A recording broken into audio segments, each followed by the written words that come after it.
Welcome to our in-depth breakdown of Creature Commandos Episode 6, titled Prietel Skelet. If you haven't caught up yet, be warned. Spoilers ahead. Studio microphone. This action episode takes the Creature Commandos to new extremes. Stranded in the war-torn land of Pokolistan, the team faces relentless forces led by the formidable Princess Ilana Rostovic. But that's not all. We get a jaw-dropping revelation. Rick Flag Sr. isn't dead. He's alive but in a coma, a revelation that has massive implications for the finale. This episode dives deep into the origins of one of the most enigmatic characters, Dr. Phosphorus. We're transported to Gotham City, where a young Alexander Sartorius works for crime lord Rupert Thorne. Alexander's goal? A noble one, finding a cure for cancer through nuclear fission. But when he learns Thorne is selling nuclear secrets to a corrupt regime, Alex decides to sabotage him by sending false data. Thorne's retaliation is brutal. He murders Alex's family and throws him into the very nuclear reactor he was working on.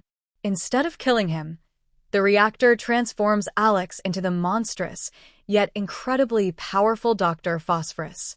Consumed by rage, Alex exacts his revenge, killing Thorne and taking over his criminal empire. But even the mighty have their limits. During a wild celebration with his henchmen, Alex is brought down by none other than Batman himself. Yes, you heard that right.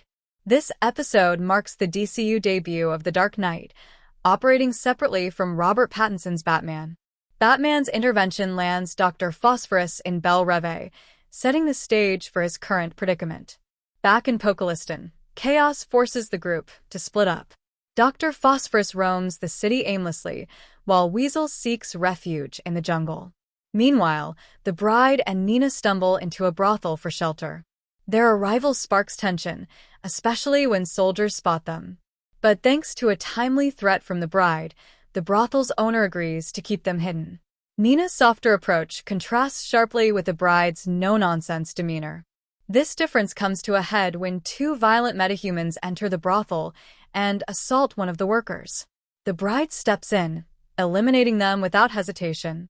The duo later reunites with Phosphorus and Weasel, regrouping to continue their mission to the castle. Meanwhile, Eric Frankenstein parachutes into the scene on orders from Rick Flag Sr. His mission? To expose Circe's deceit to the bride. But time is of the essence as Princess Ilana Rostovic rallies her troops, preparing for an all-out war.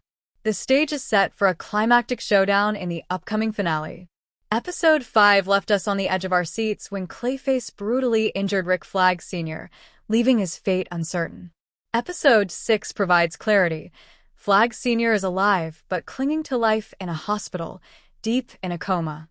With Frank Grillo confirmed to reprise his role in upcoming projects like Superman and Peacemaker Season 2, it's clear Rick Flag Sr. still has a pivotal role to play. As the episode ends, tensions are at an all-time high. The Creature Commandos are battered, but not broken. They're gearing up for one final battle against Princess Ilana and her forces. Will they succeed? And what role will Rick Flag Sr. and Circe's deception play in the final moments? Stay tuned for Episode 7, where all these threads will come to a head in what promises to be a thrilling conclusion. Studio microphone. That's it for our breakdown of Creature Commandos Episode 6. What were your favorite moments? Drop your thoughts in the comments, and don't forget to like, subscribe, and hit that notification bell for more deep dives into your favorite shows. Studio microphone.